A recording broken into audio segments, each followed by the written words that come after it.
أعوذ بالله من الشيطان الرجيم بسم الله الرحمن الرحيم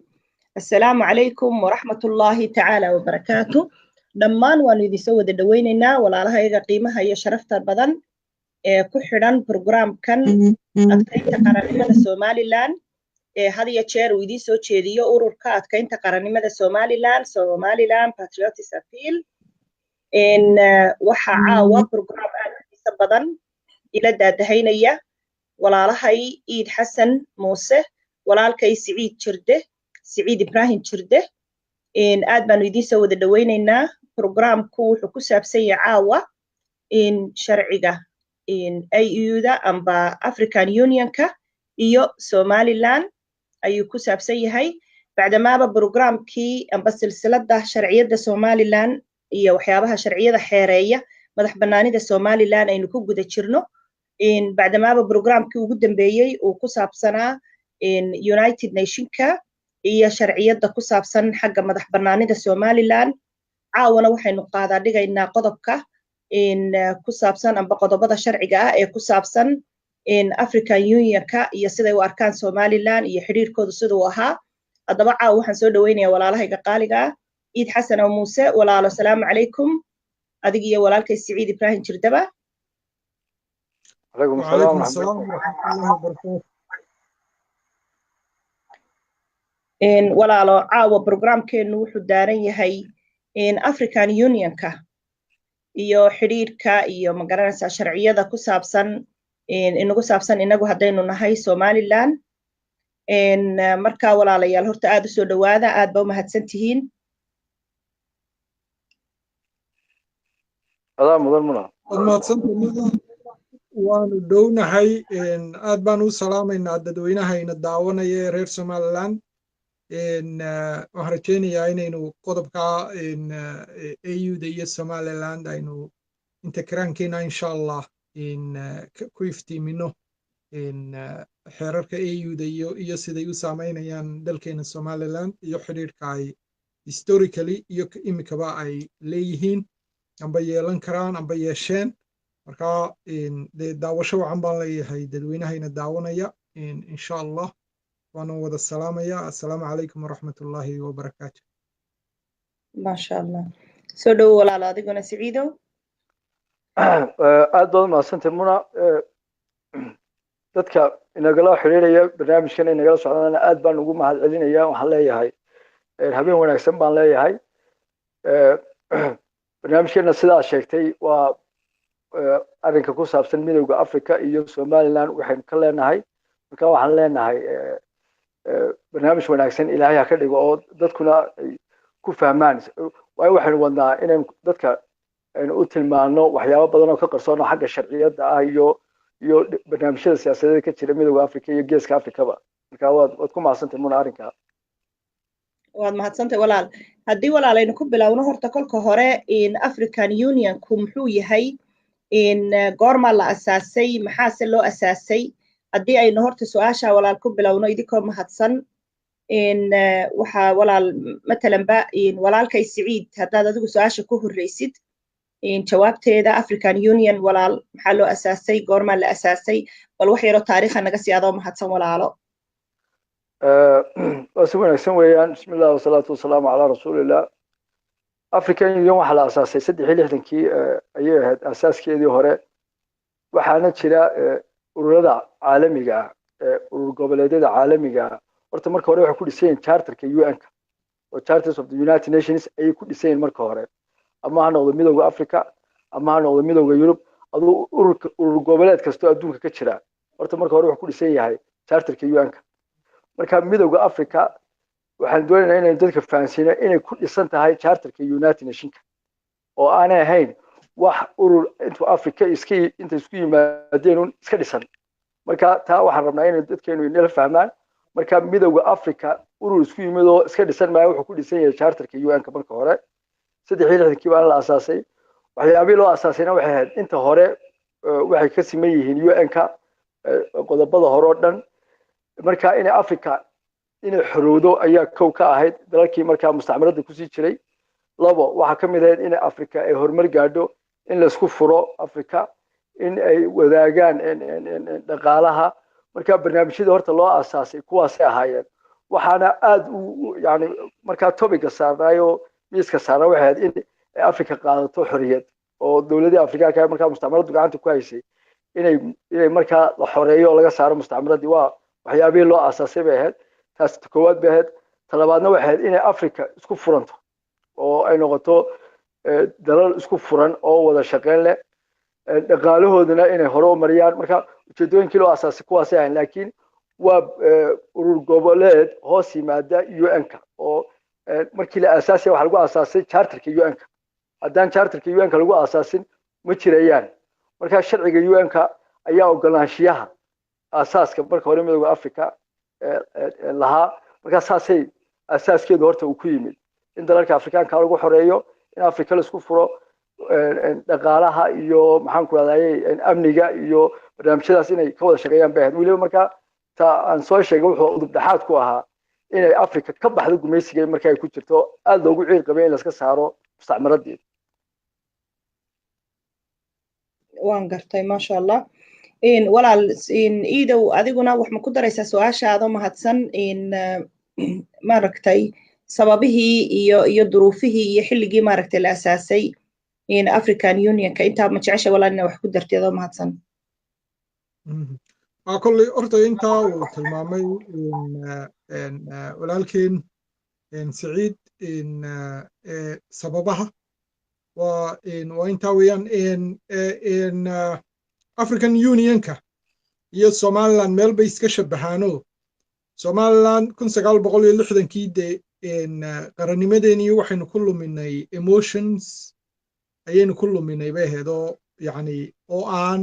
yani reality-ga xaqiiqada jirtay aan si fiican loo darsin oo ahayd inaynu dad kala duwannahay oo administration kala duwan ay hayeen oo dhaqan administration iyo dhaqan dadba la kala duwanaa in iyaga hadday reer Soomaaliya noqoto vision-koodu ka duwanaa keena marka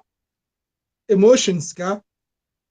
ayaa iyadana Afrikana lagu aasaasayo gumaystihii markii laga soo baxay 63kii bay ahayd oo waliba Afrika oo dhan markaa madax banaani may wada haysanay intii haysatay xanuunkii gumaysigay ay experience-kiisa haysteen ayaa markaa laablakacyo iyo pan africanism wixii la odhanayay socday ayaa runtii saas u ahayd African Organization of African Union OAU ba markaa 63gii magaceeda lagu aasaasay markaa charterka dhigteen 63gii baa labadii kunna dib loo cusboonaysiiyey oo magaalada Lome dalka Togo lagu cusboonaysiiyey 63kiina Qaahiro ahayd markaad eegtid charterkooda inay emotions iyo pan africanism dareenkii gumaysiga ka yimid uu waday oo aan reality-ga markaa ay ama xaqiiqada hortaalay aanay markay qorayeen charterkooda aanay yani aanay ku dabaqin amba aanay dareenkeeda lahayn waxa ku tusaysaa 63gii bay ka hadlayeen waxa maanta AU-du ka hadasho ee la yidhaaho political and socio-economic integration yani waa ina the more like African state oo kale la noqdo ayay markaa hindisayeen waa 63 ya markaa laakiin xaqiiqadii de ay la wehelka amba ay ehelka u noqdeen ee ahayd wadamo gumaysi ka soo baxay aqoontoodu sidaa uu sii durugsanayn wadamadii gumaysanayay weli dee ay gacanta ku sii hayaan ururkan ay aasaasayaan aanay dhaqaale u haynin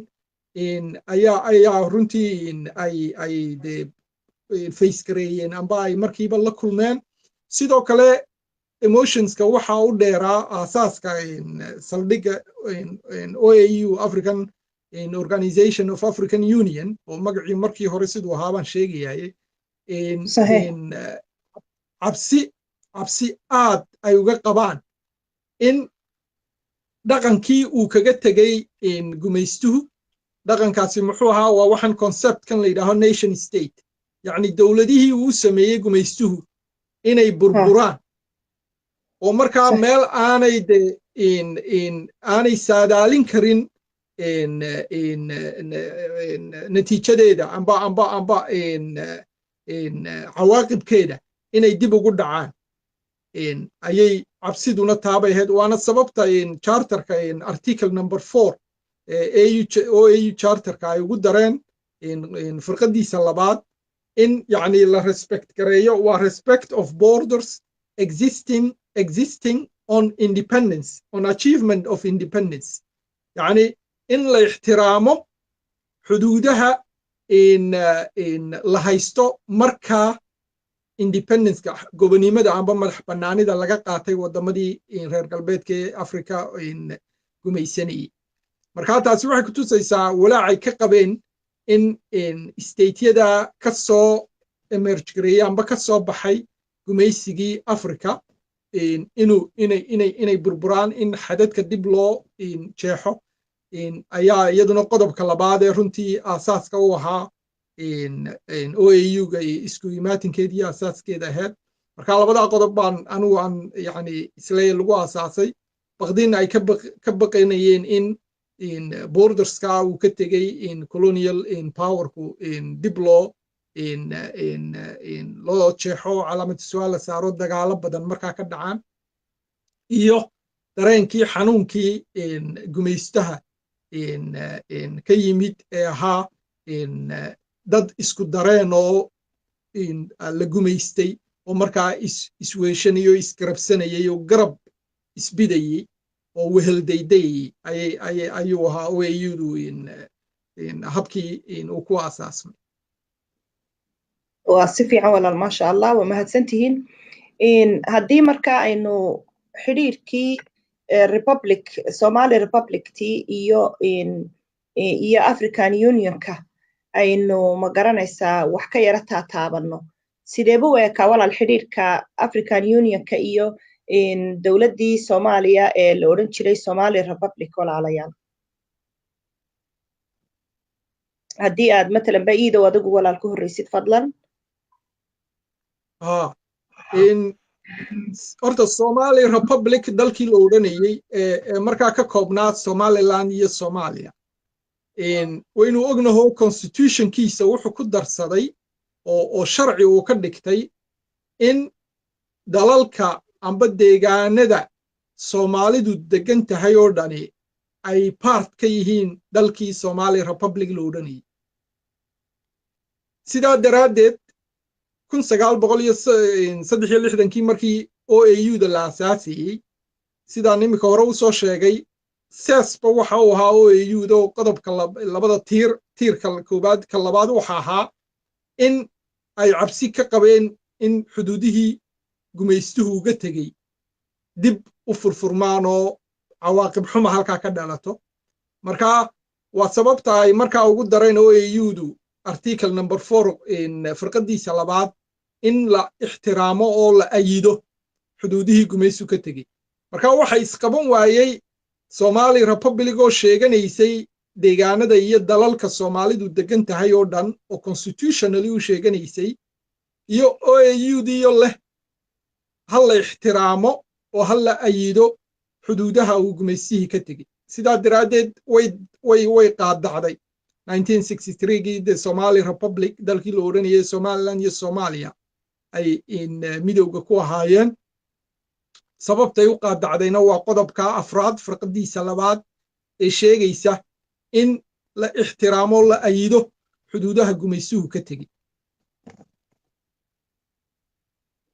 kadib waxaan u malaynayaa intaa waxa ku dari doona Siciid سعيدة ولا أديكون هداد قضب كواحد نوجود ترتيب حق شرعية ده ما ركتي إن أفريكان يونيون كأي حديد كإلا لهايد سومالي ريبابليك دي ولا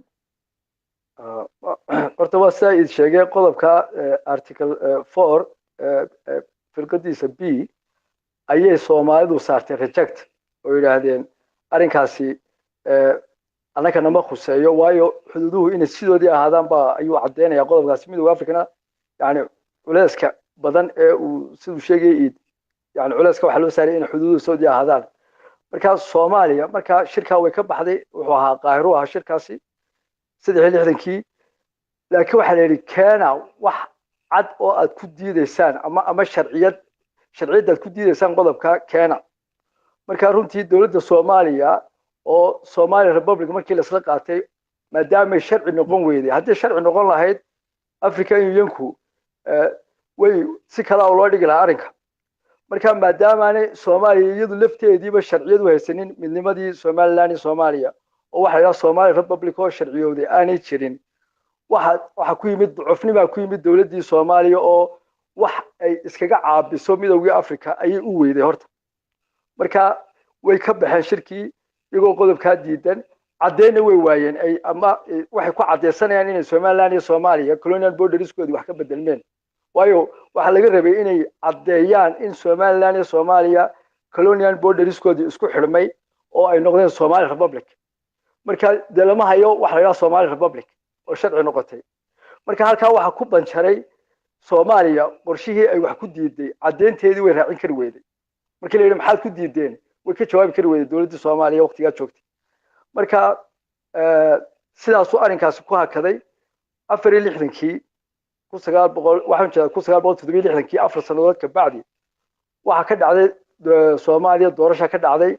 marka ay diidayaan qodobka waxa marka aadan cadda ahaa madaxweyne ka ahaa meesha ku meel gaara Absaar Xaaji Xuseen oo ahaa ra'iisul wasaare marka waxa dhacday 67kii waxa la magacaabay oo waxa doorasho timid waxa la doortay marka ra'iisul wasaare loo doortay Maxamed Xaaji Ibrahim Cigaal ilaahay naxariiste Cabdirashiid Cali Sharmaakana waxa loo doortay madaxweyne marka 67kii waxa lagu qabtay Arusha conference ayaa la qabtay shir lagu qabtay magaalada Arusha waxa shirka laga hadlayay arinta bariga ee Soomaaliya qodobka ay rejectka saartay diidmada ay saartay ayaa laga hadlayay marka Maxamed Xaaji Ibrahim Cigaal wuxuu yiri anaku imika laga bilaabo waxaan aqbalnay in xuduuduhu sidii kuwii mustacmaradii ay ahaadaan marka xilliga isaga wuxuu isku hayay laba jago wuxuu Prime Minister wasiirka arrimaha dibadda xilliga isaga gacanta ku hayay oo ninba si ku meel gaar ugu qornaa wasiirka arrimaha dibadda iyo inuu isagu isla hayay labada xil baalan kala garanaynin waxa markaa timid baarlamaankii Soomaaliya fadhiistay waxa baarlamaankii Soomaaliya la hor keenay arrinkii midowga Afrika maadaama aynaan qodobkeenu saarnay rejectiga wax cadeena aan loo haynin iyo wax sharciyada oo Somali Republic la yiraahdo waxa meeshii imanaysa inaan aqbalno in xuduuduhu ahaadaan sidii mustacmaradii marka rag waaweyn baa marka Inter East Africa kamid ahaa Nyerere ninkii la oran jiray Tanzania Jomo Kenyatta iyo Haile Selassie oo aad ugu jiray campaign aad ugu jiray in Soomaaliya ogolaato barnaamijka in xuduuduhu sidii mustacmaradoodii ay ahaadaan marka waxa fadhiistay baarlamaankii Soomaaliya wuxuu u codeeyay boqolkiiba 99 waxay u codeeyeen inuu xuduudii mustacmaradu uu ka tagay sidoodii ay ahaadaan midowga Afrikana qodobka hore loo diiday laga noqdo oo la qaato taa xuduudii mustacmaradu inay sidoodii ahaadaan marka baarlamaankii Soomaaliya wuu ansixiyay dawladda Soomaaliya saasay ku gudbisay application-kii midowga Afrika iyadoo aqbashay inay xuduudii mustacmaradu sidoodii ahaadaan marka waa 67kii weeyaan markaasi oo shirka Arusha conference ka dhacay ayaa lagu go'aamiyay arrinka baarlamaankii Soomaaliya marka dawladda Soomaaliya iyadoo aqbashay oo baarlamaankeeda aqbalay ayaa waxa loo gudbiyay African Unionki baa loo gudbiyay inay aqbaleen inay xuduudii mustacmaradu sidoodii ahaadaan waana waxyaabaha maanta Somaliland markaynu nahay awoodda siinaya Somaliland waayo dawladdii Soomaaliya xilliga jirtay waxay aqbashay inay xuduuduhu sidii mustacmaradii ahaadaan iyadoo baarlamaankeedu dhameystiran yahay dawladdu dhameystiran tahay marka 68kii weenakii hore uga soo sheekeynay United Nations wuxuu soo diray nin sharci yaqaan ah oo la oran jiray Paulo Coutinho la oran jiray ninkaasi 68kii marka waa 67kii 68kii waxyaabihii ninka loo soo diray sharci yaqaanka ee la lahaa ka daba tago soo bar waxa kamid ahaa marka aqbashay Soomaaliya in xuduuduhu sidii mustacmaradii ay ahaadaan oo ay ka noqotay diidmadii markii hore diidaysay oo waxyaabihii loo soo diray ninka sharci yaqaanka waayo waxa la yiri sharciyada Soomaaliya iyo Soomaaliya dib ha loogu noqdo marka ilaa 69kii waxa sharciga la doonayay in la waafajiyo ilaa 1969 waxa markaa soo 60kii waxa 9 sanadood 60kii ilaa 60kii inta waxa la doonayay in sharciyad la dhiso mid ah oo Soomaaliland iyo Soomaaliya isku xidhaysa marka taasi waa waxyaabii loo soo diray xitaa ninka la oran jiray continue loo oran jiray waana sababihii keentay inuu ninkaasi qoraalku qoray uu ku cadeeyay inaanay jirin sharciyad Soomaaliland iyo Soomaaliya isku xidhayso la yiraahdo Somali Republic ama UN-ka kaga mid noqon karta ama midowga Afrika kaga mid noqon karta marka midowga Afrika maalintaana waxa loo gudbiyay Republic of Somalia wax la yiraahdo oo Soomaaliya koonfurta kaliya ah UN-kana saynu ka warhayneen hore soo sheegnay waxa loo gudbiyay Republic of Somalia oo Soomaaliyada koonfurta u ah marka mar walba Somaliland yadu application-keeda way gudbisan kari lahayd laakiin may markaa dhaqdhaqaaq ma jirin ay ku gudbisato marka midowga Afrika dawladda Soomaaliya in xuduud si mustacmaradii ahaadaan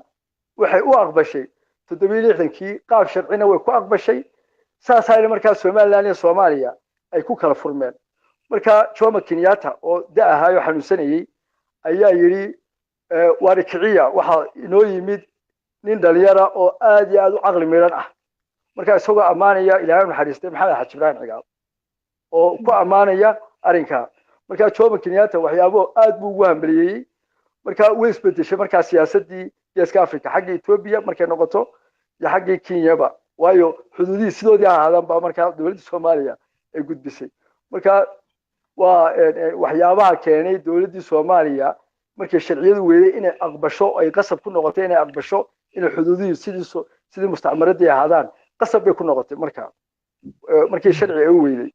marka taas aan ku darayaa moogtay in dawladda Soomaaliya iyadoo sharci u dhameystiran yahay oo u gudbisay midowga Afrika inay aqbashay xuduudina sidii mustacmaradii ahaadaan sharci dambe ka dambeeyo ka daba tageena aanu jirin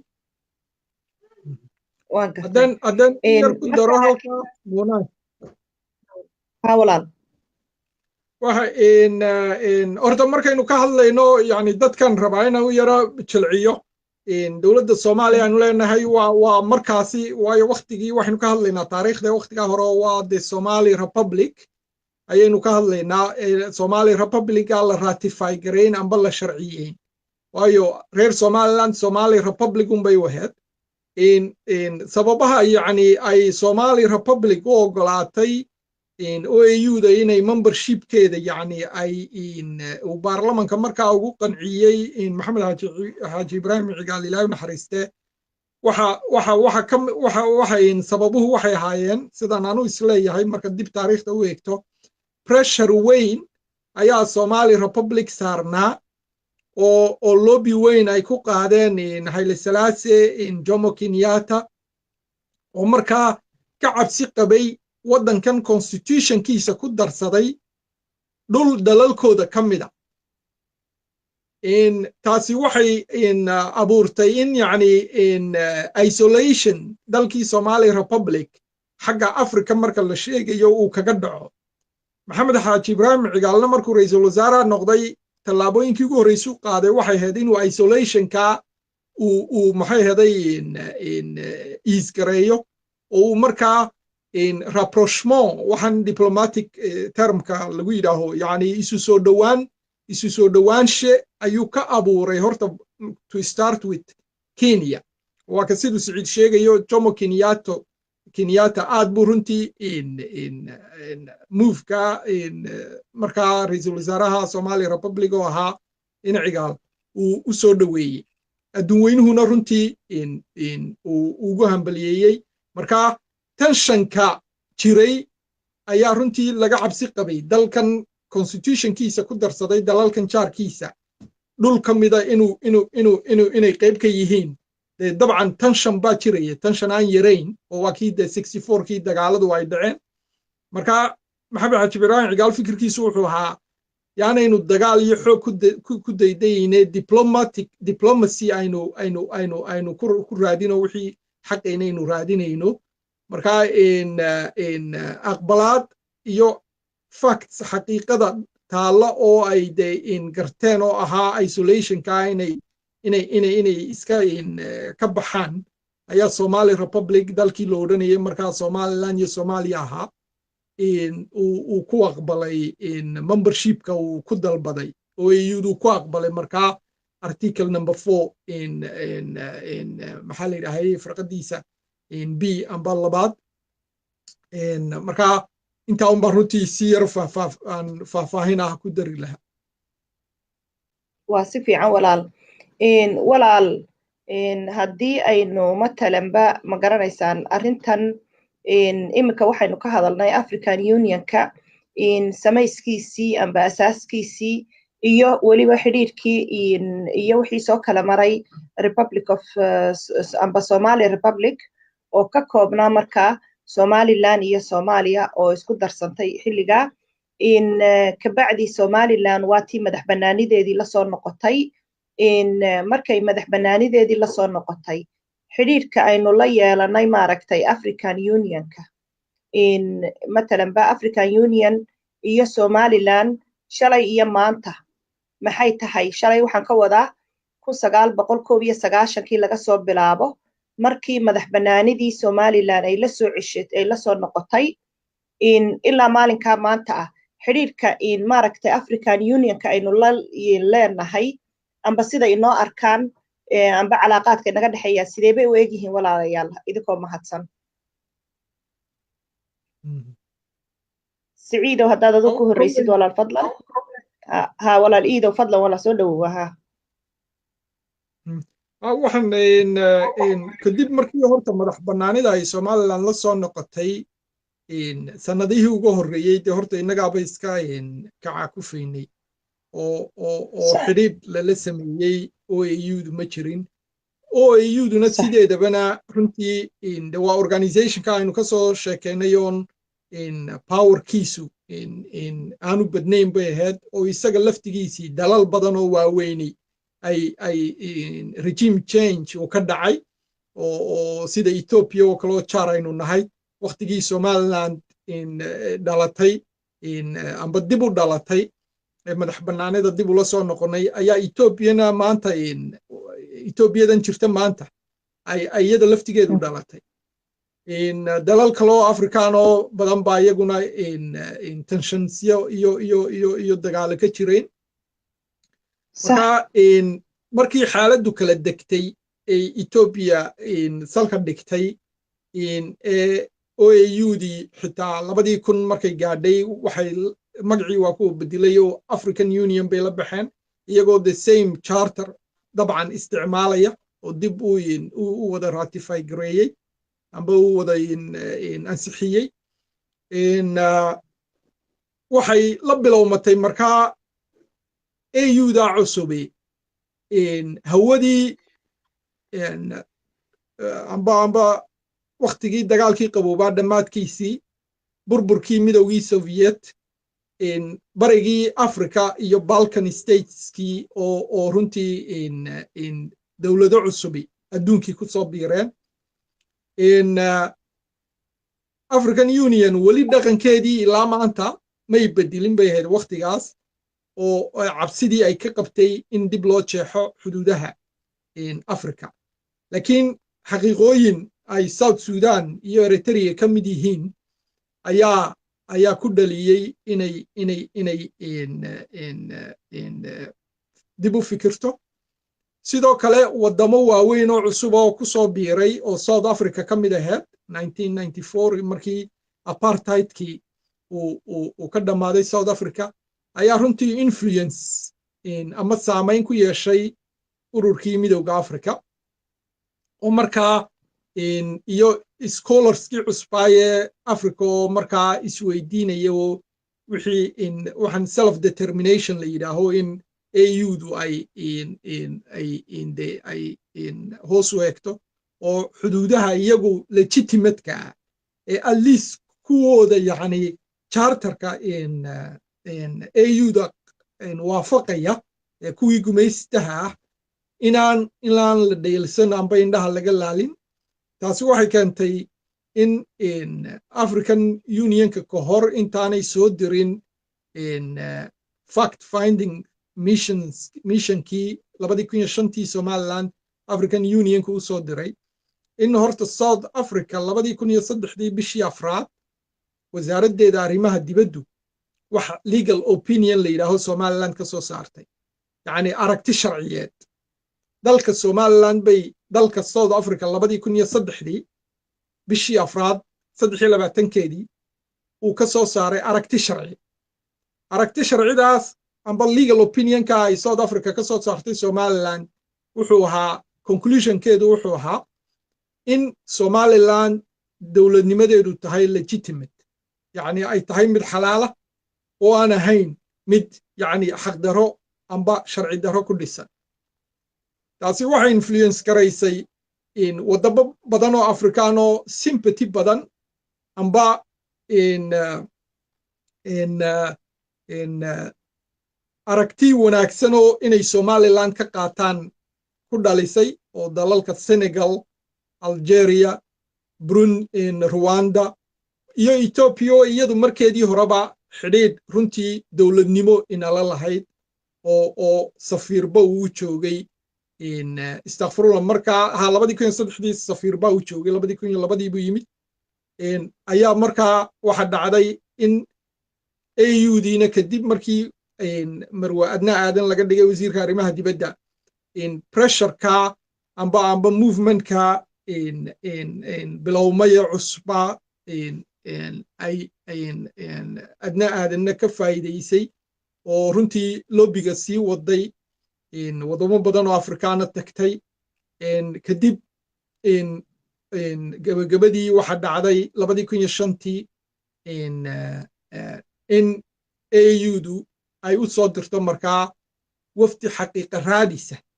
Somaliland ujeedadiisuna ahaa Somaliland taga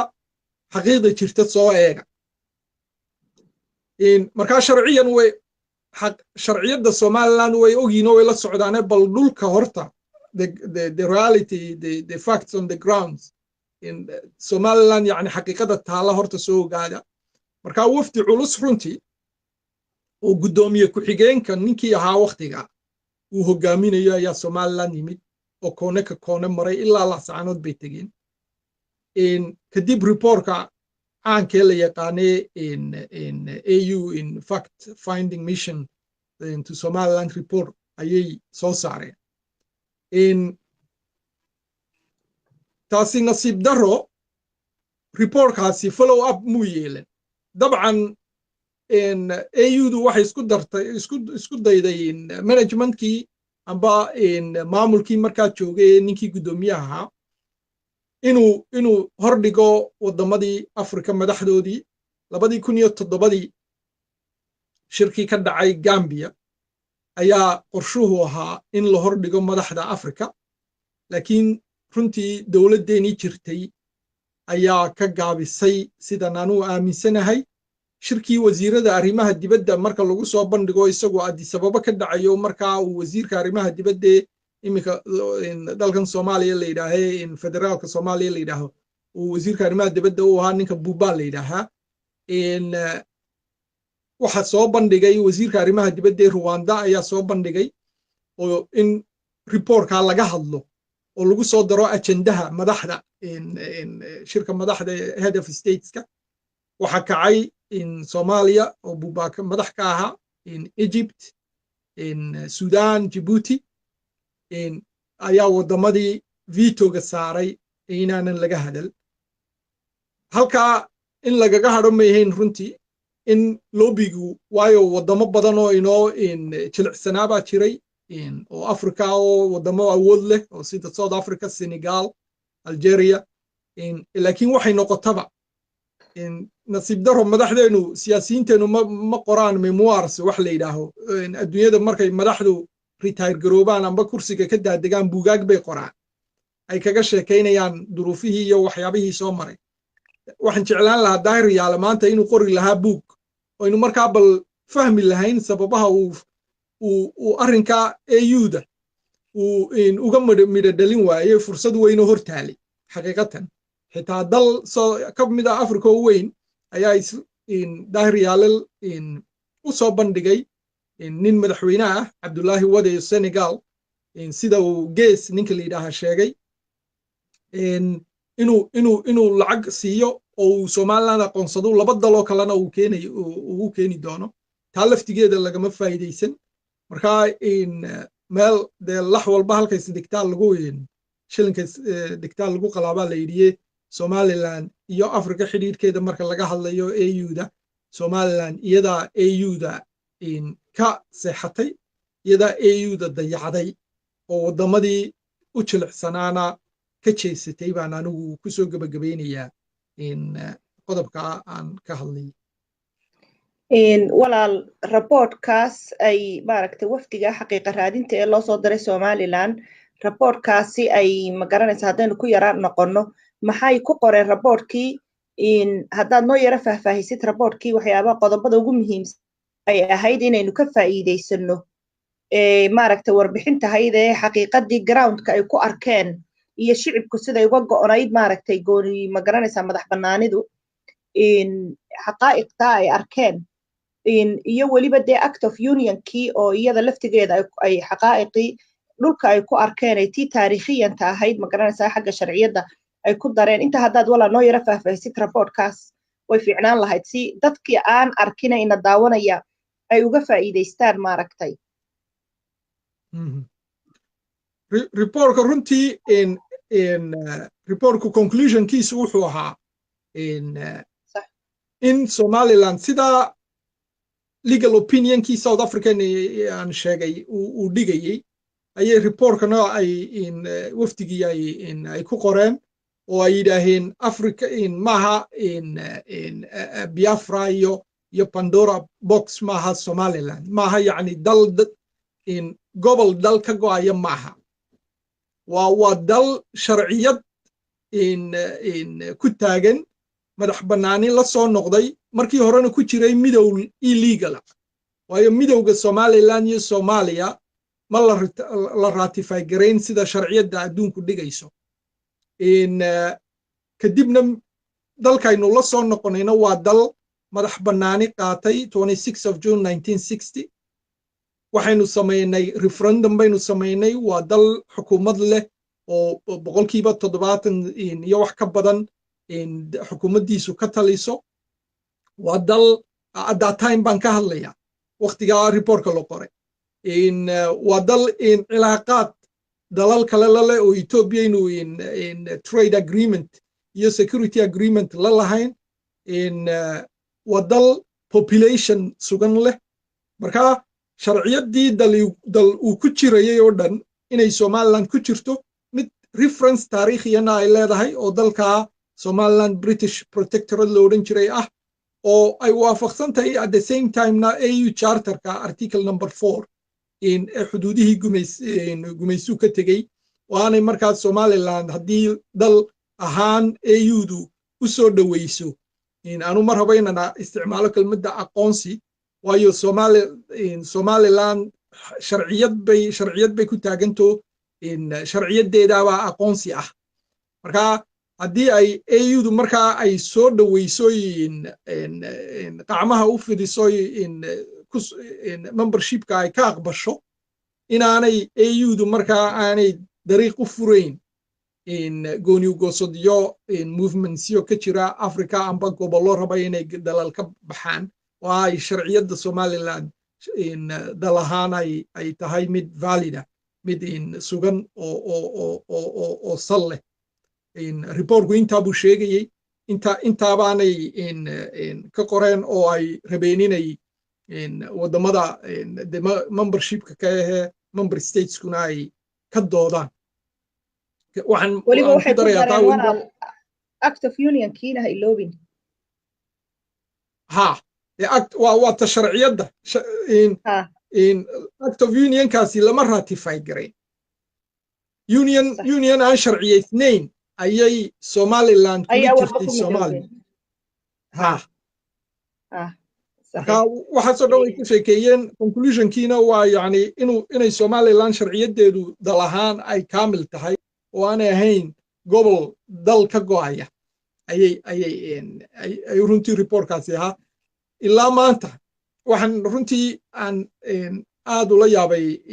ma sanadkii hore ahayd mise sanadkan bilowgiisii mar wasiirkeena arrimaha dibaddu lahaa waxaanu rabnaa inaanu legal opinion samayno somaliland legal opinion u samayno oo loo yarayn qabsanno iyadoo dal dhan oo Afrika ka mid oo dalka ugu weyn ee Afrika in economic iyo military power kaba ee South Africa uu already 2003 legal opinion ka sameeyay yani waxaad is odhanaysaa marmar dowladnimadeenu miyaanay lahayn archives iyo wax dib loogu noqdo oo nin walba maalinta wasiirka loo magacaabo shandad yar meel la qaatayo halkaaba ay Somaliland uga bilowmataa in even reportka AU-da ilaa maanta in haddii la helo dad committed xukuumad committed ah waa waxay runtii ka midha dhalin karto oo ay sharciyad ay de Afrikada wadamada Afrika ay la hortegi karto weeyaan haddii la rabo in Afrika yani in AU-da oo adduunkuna markii hore halkaabaan intaabaan kaga baxaya halka imika layna yidhaaho Soomaaliya la hadla oo aynu inagu runtii dabin inagu isku xidhnay weeyaan kaasi innagaan nidhi Soomaaliya la hadlaynaa adduunkina wow okay la hadla awal waxa la odhanayay AU-da ayay u taallaa African Union kay u taallaa qadiyadda Somaliland adduunka lana maaha Ingiriiska iyo Maraykanka AU-d la odhan jiray idinka idin taalaana reportka noocana ayay samaysay bal u fiirso haddana meel loo dhaqaajiyey iyo in meel loo qaaday toona aanay jirin waa waxyaaba cajiib oo runtii mucjiso dadka oogi ay isweydiinayaan talow waxani daacad may naga tahay ma rabnaa qarannimada Somaliland inaynu kaga dhabayno inaynu muujino ma rabnaa conclusionkaad gaadhaysana waxay noqonaysaa markaad waxyaabaha u fiirsato de maya jawaabta aad isa siinayso as a Somalilander qof la og waxay noqonaysaa maye ma rabno madaxdeenu ma rabto kuwa hore iyo kuwa imika joogaaba maadaama fursadahaasina soo mareen oo aan qaranka looga faa'iiday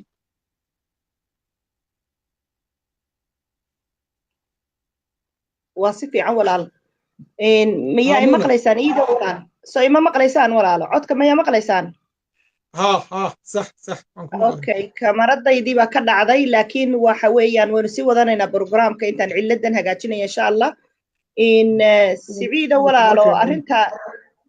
miyaa arkaysaan imika okay halkan anu iskama arkayo alright waa okay waynu sii wadanaynaa siciida walaalo xidhiidhka African Unionka iyo sida maaragtay amba sharciyada Somaliland ku saabsan shalay iyo maanta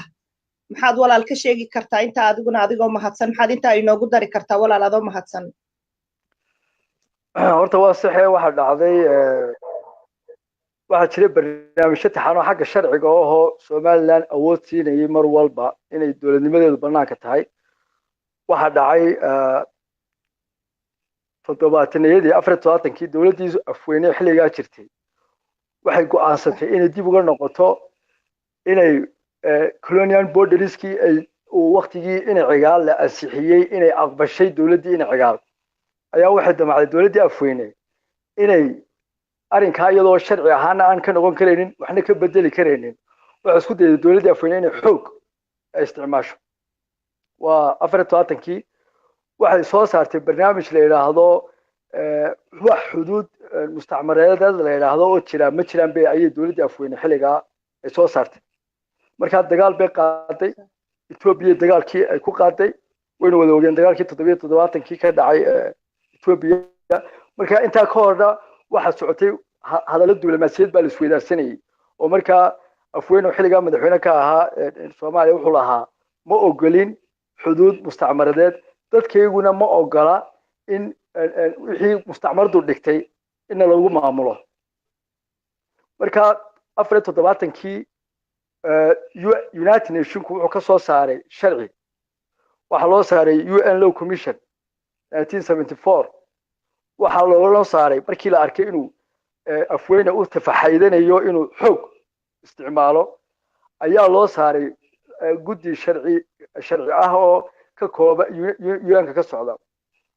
guddidaasi waxay soo saareen heshiisyadii caalamiga ahaa iyo sharcigii caalamiga ahaa ee loo gudbiyay International Court iyo maxkamadda midowga Yurub iyo United Nations kaba waxa ay leeyihiin markaa oo ay farayaan dawladdii afweyne xilliga oo ay afweynena farayaan waxay leeyihiin waxa la isku raacay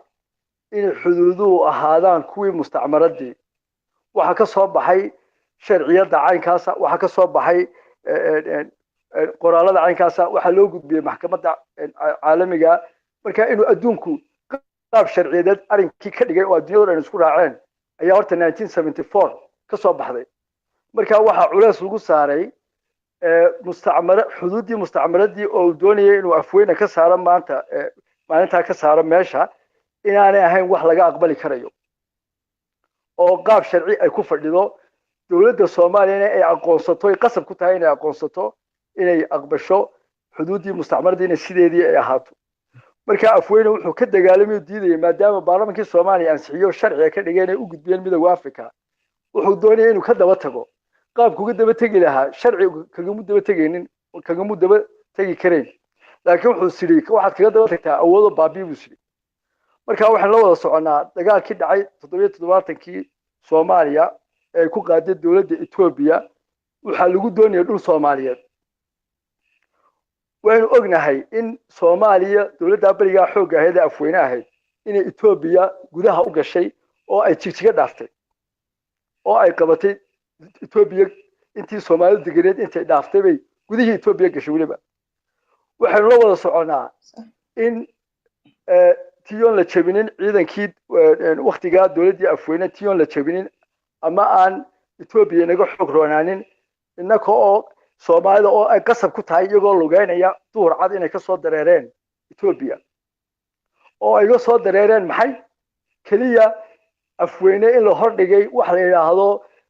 xuduud mustacmaradeed ma jirto lagama aqbalayo oo la hordhigay sharciga ah xuduudu inay sidii mustacmaradii ay ahaadaan marka ciidankii bariga afweyne ee Itoobiya qabtay way qabteen Itoobiya moogtahay dhulkii Soomaalida waa bay qabteen waa bay dhaafeenba tiyo sandulle ay ku tahay ayuu ciidankii ka soo noqday marka 77kii oo ay jabinay dawladda Itoobiya ayaa ciidankii ka soo noqday marka waxyaabihii keenay ee uga soo noqday waxa kamid ahaa in qaab sharci inta la isku yimid in dawladda Itoobiya ay u gudbisay United Nations halkan aan ku hayaa iyadoo qoraala United Nations inay u gudbisay dawladda Itoobiya oo ay leedahay dokumentiga beenta ah ee dawladda Soomaaliya ku sheeganayso dhulka Soomaalida haddaan la tirtirin waxa iman doonta in mandiqada East Africa gibigeeduba ay si kale isku bedesho marka dawladda Itoobiya diraysa waxa u diraysaa UN-ka qoraalkaas wuxuu dhigayaa waa kaalkan ku jira wuxuu dhigayaa waxay leeyihiin dokumentiga beenta ah ee dawladda Soomaaliya ku sheeganayso dhulka Soomaalida waa in la tirtiray bay leeyihiin marka dadka marka waxyaabaha qaar marka hoos loogu sii dhaadhaco dokumentiga beenta ah waxa kamid ah Soomaaliland marka ay sheeganayso Soomaaliya wuxuu ku jirtay dokumentiga beenta ah waa waxyaabaha keenay inay soo baxdo in Soomaaliland dawlad sharci la ay tahay marka law commissionkii la saaray waqtigaasi wuxuu cadeeyay oo si cad ay u qoreen inay Soomaaliland xuduudeedu ay calaamadsan tahay bal hadeegada Soomaaliland xuduudeedu way jeexan tahay waana calaamadsan tahay waana sharci gareysan tahay halka dawladda Soomaaliya xuduud jeexan oo sharciyeysan aanu ugu jirin sharciyada caalamiga yani xuduudii waa la garanayaa Soomaaliya laakiin lama calaamadin waxa jira mar la calaamadiyo oo sharciyad lagu calaamadiyo iyo mar xuduudu ay maabkii uu sameeysan yahay oo la calaamadin marka waxa soo baxay 70meeyadii in xuduudda Soomaaliland ay calaamadsan tahay oo sharciyeysan tahay xuduudda Soomaaliyana aanay calaamadsaneenba waa 1974 law commission imka hadaad Google kareysid uu ku soo baxaya dadka waxa leeyahay 1974ka waxa laga hadlayaa Soomaaliland dhulkeeda iyo sharciyadeeda iyo dhulkeeda intii mustacmaradu ay lahayd waxa la leeyahay kaliya baa la leeyahay cidda kaliya ee ku murmi karta maanta dawladda Itoobiya la murmi kartay dhul kaga maqan yahay waa Soomaaliland baa la leeyahay Soomaaliya waxa leeyahay wax dhul kaga maqan Itoobiya ma jirto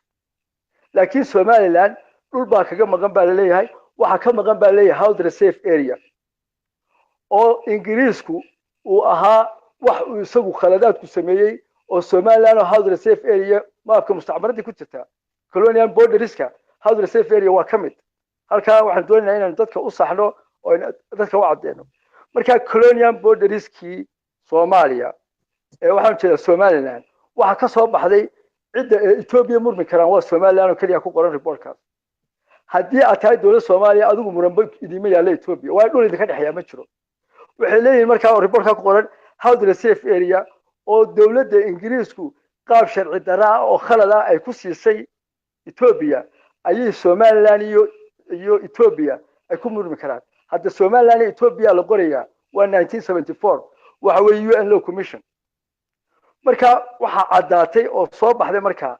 in dowladda Soomaaliya la yiraahdo documenti been ku sheegan karta dhulka Soomaalidu halka lagu joojiyo horta marka yaani arinka sharciyada dowladda Somaliland siinaysa awoodda caawa hadeenu sinaano Somaliland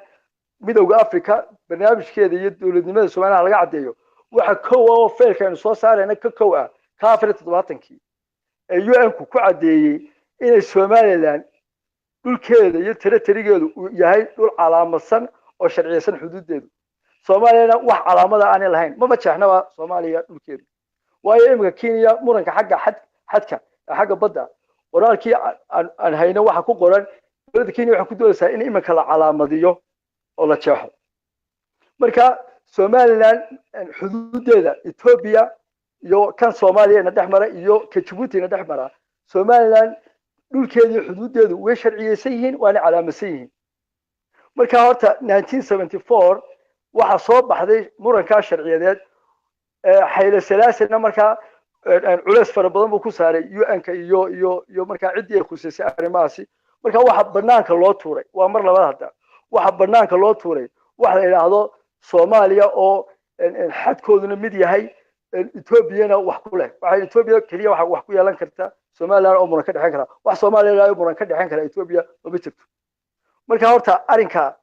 caawa miiska saaran ee midowga Afrikana miiskeeda saaran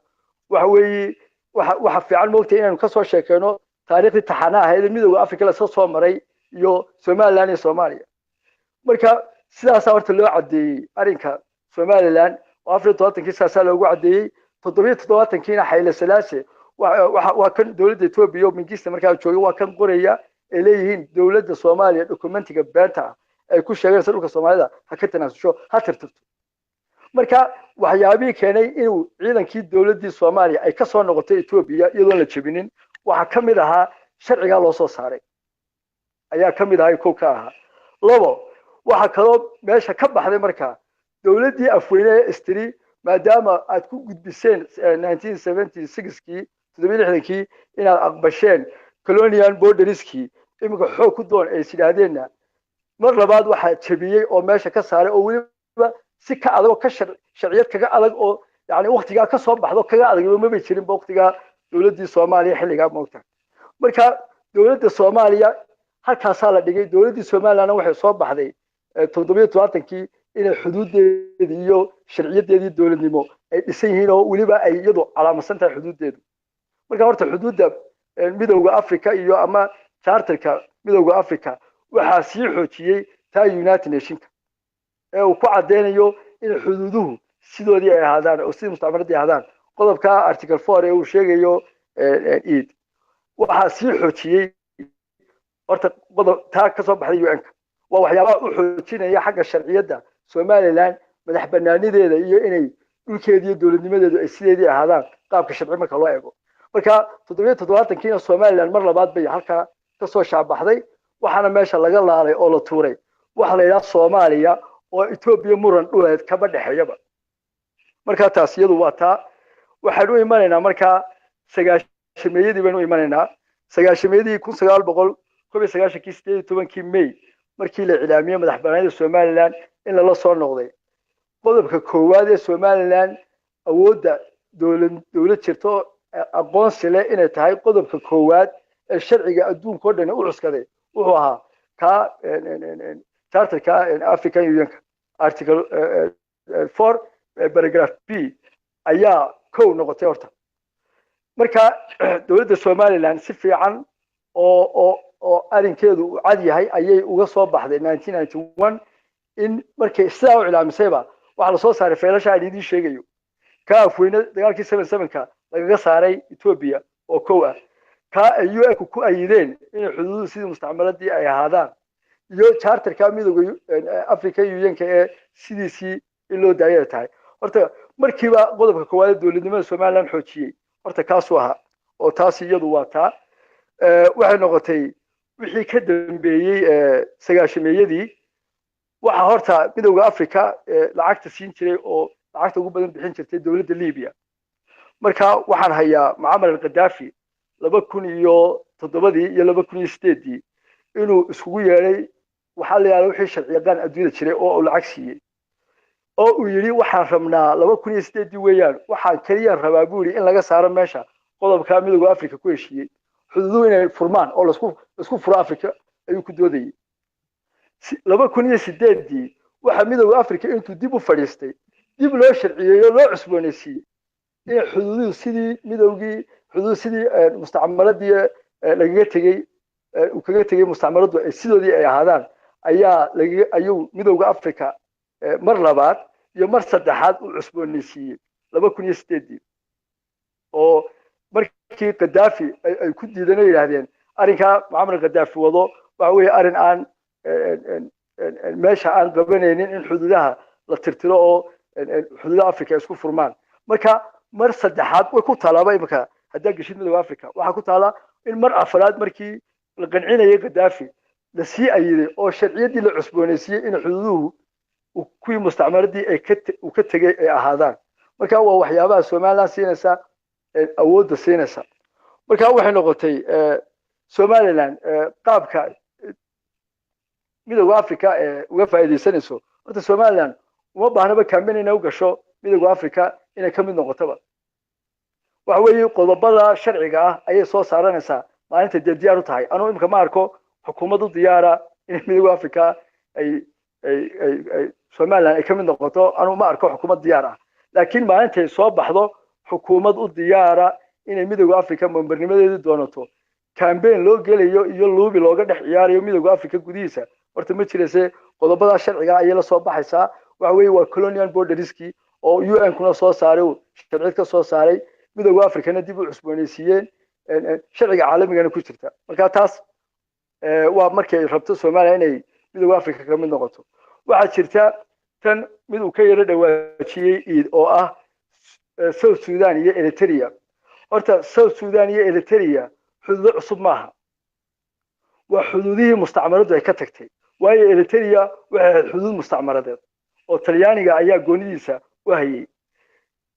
South Sudan xuduudeedu waxay ahayd xuduud mustacmaradeed oo way kala qaybsanayeen labada Suudaan laakiin Ingiriiska ayaa isku furay oo intuu markii hore yiri waxaan idin siinaynaa 1945kii intuu kula heshiiyay labada Suudaan ba intuu kula heshiiyay waxaan idin siinayaa federal ayaa markii xornimadu soo dhawaatay xornimadu siinayay ayaa wuxuu ka dhigay hal dawlad oo Suudaan la yiraahdo marka xuduudda Suudaan labada Suudaan waxa ku jirta xuduudda mustacmaradeed marka dalalka Afrikaanka ah wixii xuduud mustacmaradeed ku jira waxa kamid ah Polisario oo iyaduna xuduud mustacmaradeed oo aan maanta ahayn dal sovereign state ah marka dalal waxa jira sidaas oo kale wadamada Afrikaanka waxa lagu dabaqayaa iyaga xuduudoodii mustacmaradeed oo imika Polisario midowga Afrika waxa ka tahay member iyadoo aan ahayn sovereign state aan ahayn dal madax banaan iyadoo ahayn ayay midowga Afrika ka tahay member waxyaabaha midowga Afrika ay tahay member waxa kamid ka ah waxa weeye waa xuduudii mustacmaradeed baa lagu dabaqay oo Polisario lagu dabaqay midowga Afrika marka Polisario ahayn sovereign state ahayn baaba loogu dabaqay inay member ka noqoto midowga Afrika oo dawladii Morocco oo ku doodaysay Polisario ana iska leh ayaa waxay kaga carootay midowga Afrika uga baxday oo ku qaadacday markii ay midowga Afrika ogolaadeen inay Polisario ay member ka noqoto ay dawladii Morocco ka saxaabtay membernimadeedii midowga Afrika marka tusaale markaan eegno Soomaaliland oo dal sovereign state ah maxaa u malaynaysaa midowga Afrika gudihiisa muxuu ka noqon karaa waayo Polisario sovereign state ahayn ayaa member ka ah imika oo kursi ku leh oo fadhida midowga Afrika marka inaku markaynu Republic Somaliland iyo Polisario dawladda maaha marka Somaliland waa dawlad sovereign state marka membernimadeedu hadalba ma laha wala doonaan Polisario sovereign state ay waxay gucliyo oo ugu jireen inay waxay ku doodayeen in la ixtiraamo colonial borderski markaas midowga Afrika uu aqbalay dawladii Morocco way ka duday way ka baxday way iska carartay way tiri midowga Afrika waan ka baxay waanan ka insaxaabay midnimadii membernimadii midowga Afrika kaga jiray marka dadka waxaanu Somaliland shacabka Somaliland maanta waxaan tusaale fudud ku siinaynaa war Polisario sovereign state ahayn ayaa member ka oo membernimadeeda lagu siiyay colonial borderski bal Somaliland sovereign state ah oo 26 June xorriyad qaato dawlad noqotay oo sharciga caalamiga ah gashay ma kula tahay inay ka waayayso membernimo midowga Afrika kama waayay laakiin xukuumadda Somaliland baa u diyaar garoobin arinta inay ay hawsheedii ay gasho marka inta waxaan ku darayaa taa Morocco 2016 waxa ka dhacay shir baa ka dhacay shirkii sanadlaha ah midowga Afrika Morocco waxay tiri markii Liibiya burburtay meesha ka baxday dawladda Morocco waxay istiraxagii Liibiya gal oo ka fargaree dhaqaalihii Liibiya siin jirtay midowga Afrika inkastoo Morocco aanay halkii dhaqaalaha Liibiya aanay gaari kareynin waxay damacday markaa inay ku soo noqoto membernimadeedii ay bariga ka duday waxa lagu qanciyay oo midowga Afrika ku qanciyay membernimadaadii waa soo noqon kartaa laakiin adigoon shuruud wadan oo wax shardiya aan lagu xidheenin 2016 boqorka Morocco wuxuu la yimid wafdi buu ku yimid Addis Ababa wuxuu kaga soo qayb galay shirkii midowga Afrika waxaanu watay diyaaradan oo sharci yaqaan ah waxaanu keenay in Polisario laga saaro membernimada ay meesha ku leedahay maadaama dawladda Maghrib ay leedahay annaka lahayn midowga Afrika wuxuu hordhigay sharciyadii colonial borderski waxaana loo soo saaray inay Polisario mustacmalad Spanish ay ahayd Maghribna ay ahayd mustacmalad Faransiisa oo laba kala xad oo laba kala mustacmaladood ah inay kala ahaayeen waxa la soo saaray in maxkamadda caalamiga ay xukuntay oo ay ka xukuntay Morocco inaanay dhulkaasi aanay lahayn Morocco oo markii Spanishku intaanu soo xorriyad siinin baa Morocco waxay caawin jirtay Polisario jabadii iska xorriyeysay Spanishka markaas caawitaanka caawinaysay intuu ka baxay Spanishki ayuu bay dawladda Morocco xoog ku qabsatay marka muranka halkaas uu ka yimid marka dawladda Morocco waxa loo soo bandhigay inay aanay ka mid ahayn dalka ila Morocco Polisario ay tahay mustacmaladii territory uu ka tagay marka nimankii looyarada ahaayee midow u socday Morocco ku socday dawladda Morocco ay wadatay waxay soo dhigeen oo soo jeediyeen waxay yiraahdeen haddii la ixtiraamayo colonial borderski waa inay Soomaaliya iyaduna meesha ay dhaafto waa inay baxdo beeyaan Soomaaliya waayo waxay yiraahdeen Soomaaliya waxa ku fadhidaa meesha waxa weeyaan waxaan sharci ba ahayn waayo waxa lagu Morocco waxa lagu qanciyay Polisario waxa ku fadhidaa colonial borderski okay Soomaaliya markaa maxay ku fadhidaa beeyaan meesha marka yaad cid baan doonan markaa eegada ya marka haddii maalinta wasiirka arrimaha dibadda Somaliland ka qayb galay la shirka dawladda Morocco looyaradeeda madax banaan xubinimada memberka African Unionka de Morocco bay nagu fadhiisin lahaydba marka kamay faa'iideysan dawladeenu taaniskaana oo saasay u dhacday marka hadeenu nidhaahno midowga Afrika iyo Somaliland sidee wax uga mid noqon kartaa Somaliland campaign oo ma galayso lacag kharashna kaga baxayso waayo tusaale waxay noogu filan Polisario sovereign state ahayn ayaa memberka ah midowga Afrika marka maxay inaga hortaagan inaka hadeenu isweydiinay marka waxay inaga hortaagan waa maxay sharciyada marka Somaliland ka hortaagan u diidi kartaa waa maxay wax Soomaaliya la ilaayo sharci Soomaaliya iyo Somaliland la ilaayo isku xirayo ka hortaagan midowga Afrika ee memberka noqonaa ma jirto marka awood bay u leedahay Somaliland caawa ma joogno haddii Britol subaxa ay Somaliland tagto midowga Afrika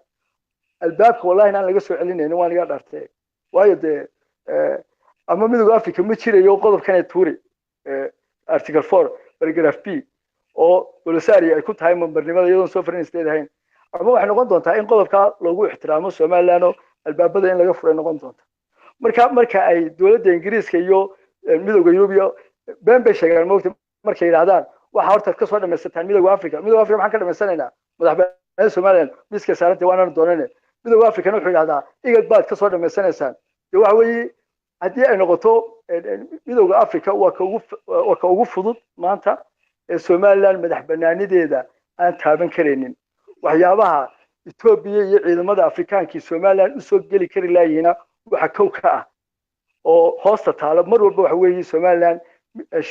ciidan midowga Afrika ka socda inaanu soo gali karin waxa ka colonial borderski waayo haddii Ethiopia ama dalal Afrikaan ay isku dayaan in Somaliland hal askari uu ka soo tallaabo macnaheedu waxa weeye colonial borderski waa laga gudbay midowga Afrikana waxba kama jiraan arkeedii dagaal horena waxa laga yaabaa inuu Afrika oo dhanba ka dhaco marka Somaliland awoodda ay u leedahay midowga Afrika waa basiid saan soo sheegnay sharciyadeedu miiska u taala Polisario ahba member baka marka Somaliland wax ka hor jooga ma jiraan marka waxaanu taariikhaha sida iyo charterada UN-ka iyo waxyaabihii afweyne lagu dilay xuduud mustacmaradeed ma ogoli waa wax uu imika soo celiyay yarkan yare jooga garowe yarkan muxuu ahaa garowe ka abaalki gas waa ina ka yar waa ka iska yiri ما أقبله حدود مستعمرات ما أقبله أو وحي أفينا كل أنت موقت واحد حدود مستعمرات ما أقبله حقوق كان واحد يا مركا عالم كوردمي عالم كوردمي كل هذه حدوده وليه هاي إن عالم كنا يذكرها عي أفريقيا كوردمي حدود دي كولونيال كإلى هاي إن دلول بمدح بناني ديسا يدل كيس لجو احترام أي حدود داس إن وحويان Somaliland waxa ay ku taagan tahay ay maanta cagta ku haysaa ay ku degan tahay ay ma sheeganaysaa uu yahay xuduudeedii ahayd maaragtay British protector taasi inay tahay xeer kolley cidna kama in qarsoona caalamkuna sida inuu imika ku wada degan yahay oo ku kala nabad helo in ma garanaysaa taasi cidna kama qarsoona kol haddii xuduudii isticmaarka in ay noqotay wixii Afrika amba African Union ku oo ma garanaysaa ansixiyay iyo sharcigiisii maaragtay dastuurka ugu jiray amba sharciga ugu jiray African Union-ka kol haddii dawladaha ka maaragtay xubnaha ka ah African Union-ka ay wada saxeexeen heshiiskaas oo ay ka mid ahayd waliba Somali Republic tii ahayd Somaliland iyo Soomaaliya isu tagtay in sida aad u sheegtay madaxdeena sharafta lihi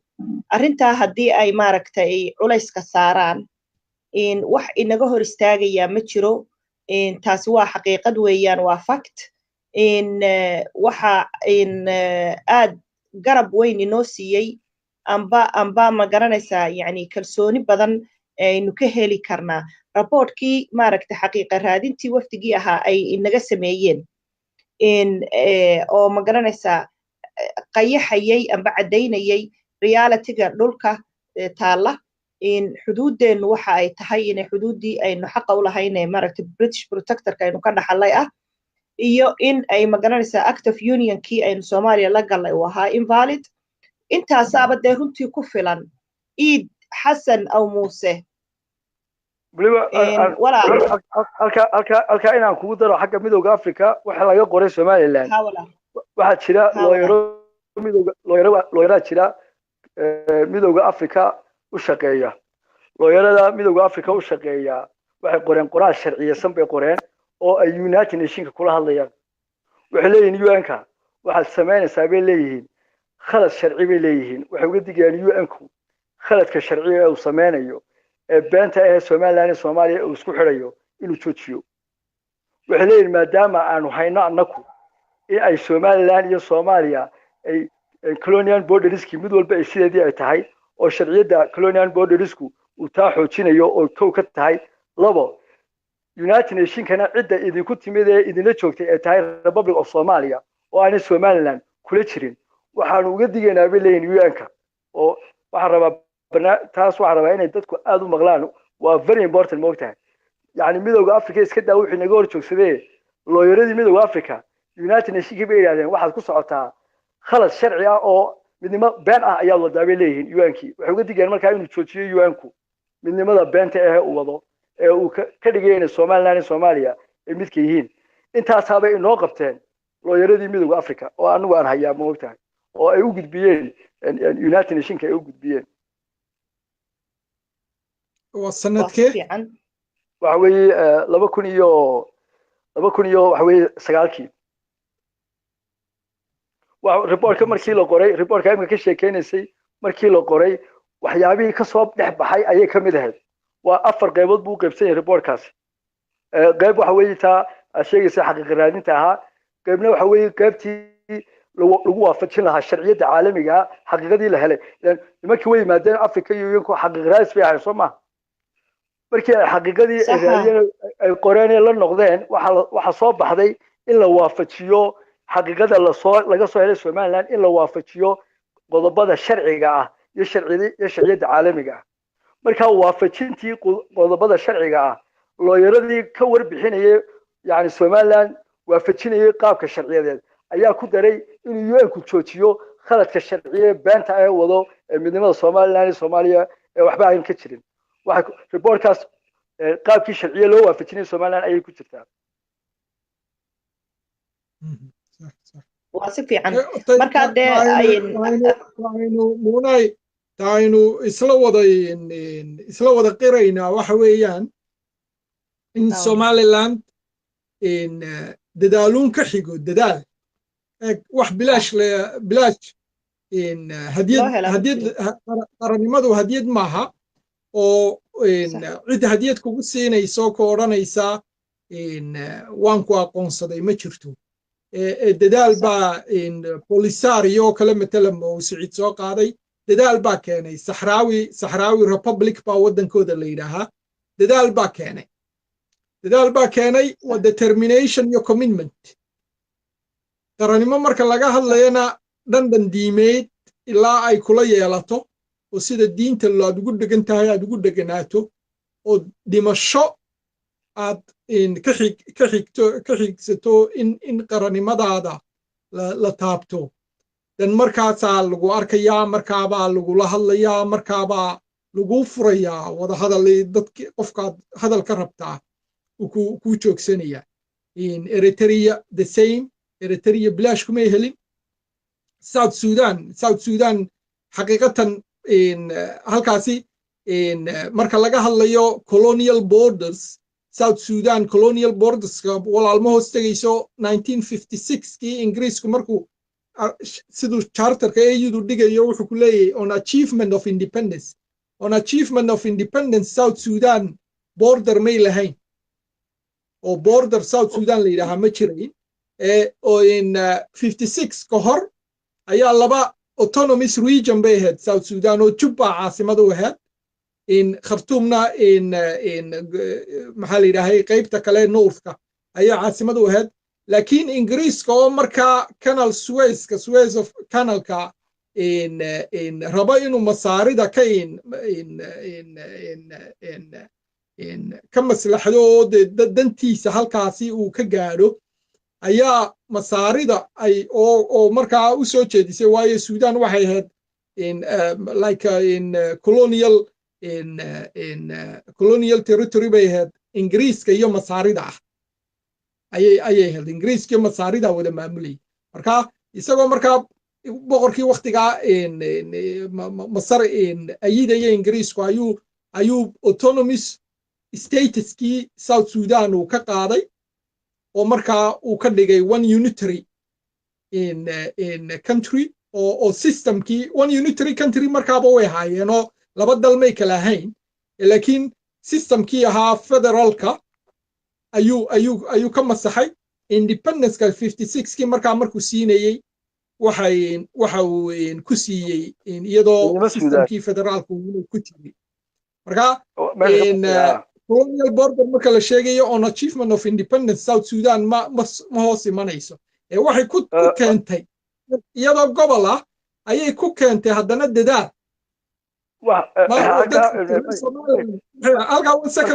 dadka reer Somaliland waxay aaminsan yihiin ay yidhaahdaan waa gaalo oo gaalada caawisay maya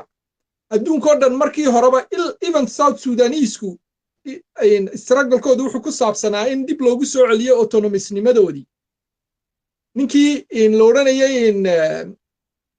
ninkii la dilay SPLF-ta SPLA Changaran ilaa the last minute wuxuu aaminsanaa inuu unitary Sudan ku jiro 1991kii bay sheekada South Sudan isbedeshay marka dadaal iyo maxaa la yidhaahayay commitment